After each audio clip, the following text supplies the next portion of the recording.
Hello, I'm Dr. Craig Kaplan. I'm a cognitive scientist who has been studying and designing cognitive systems for more than 30 years. In this episode, we continue our discussion of artificial intelligence and focus on what is considered the holy grail of AI research, developing general AI.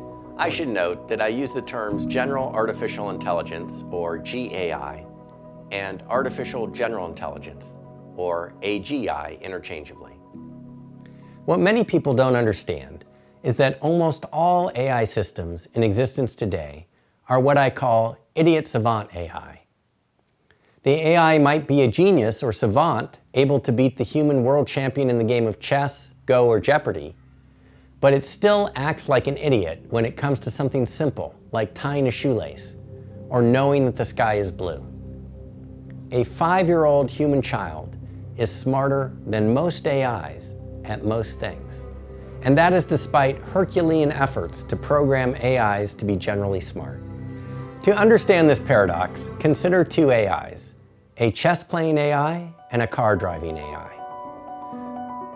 Most humans would find beating a grandmaster at chess much more difficult than driving to the corner grocery store. Yet somehow for AIs, the situation is exactly the reverse. The chess-playing AI that was able to beat the human world champion in 1997 required only a modest team and relatively modest budget to develop. But in 2021, self-driving cars are still not fully automated and trusted. Tesla's autopilot system, which was operating in at least 3 Tesla vehicles involved in fatal US crashes since 2016, has come under increasing scrutiny. The latest crash is the 28th Tesla accident to be investigated by the National Highway Traffic Safety Administration. Games like chess, Go, and Jeopardy, while they have many billions of possible moves, which makes them hard for humans, still all have a very clear and unambiguous set of rules, which makes them easier for computers to understand. The AI knows that nothing can happen in the game that is outside the rules. But in driving, anything can happen. It can snow. It can hail. The sun can blind you temporarily. Humans deal with all this variability in a flexible way, but none of that is in the driver's handbook that you need to study to get your driver's license. Instead, it comes under the heading of common sense. AIs don't have common sense. They are idiot savants, remember? So when it comes to the unexpected and making sense of the real world where common sense is needed, humans reign supreme. But for well-defined tasks with strict rules, the tremendous speed and computational power of computers will beat humans every time. A natural conclusion follows. The fastest way to GAI is not to build pure AI systems, but rather to build human-AI hybrid systems. The human part of the system can handle the flexible thinking where common sense is needed, and the AI can handle the work that follows strict rules where speed and computational power is an advantage.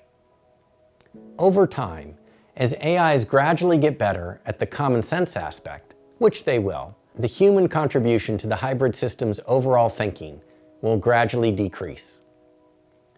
As we saw in previous episodes, the most powerful form of human intelligence is online collective intelligence. So the most powerful GAI systems will likely combine online collective intelligence with AI.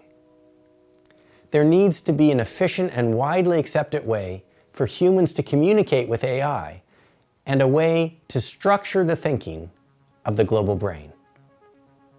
Scientists call this an architecture of cognition.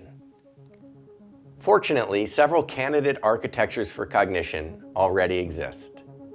For example, in 1972, Alan Newell and Herbert Simon, two of AI's founding fathers that we discussed in previous episodes, wrote a landmark book entitled Human Problem Solving.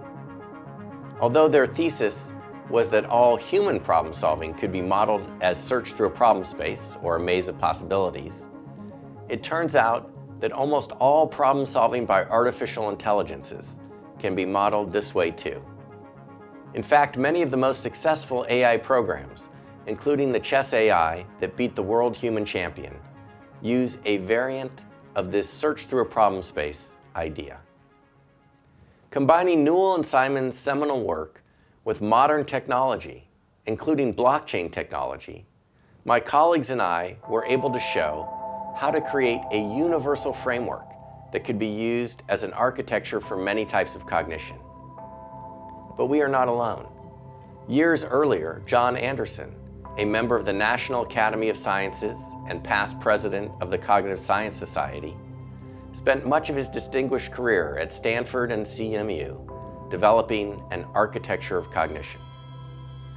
Similarly, John Laird, Alan Newell, and Paul Rosenblum developed a general cognitive architecture named SOAR, which is continuing to be researched at the University of Michigan.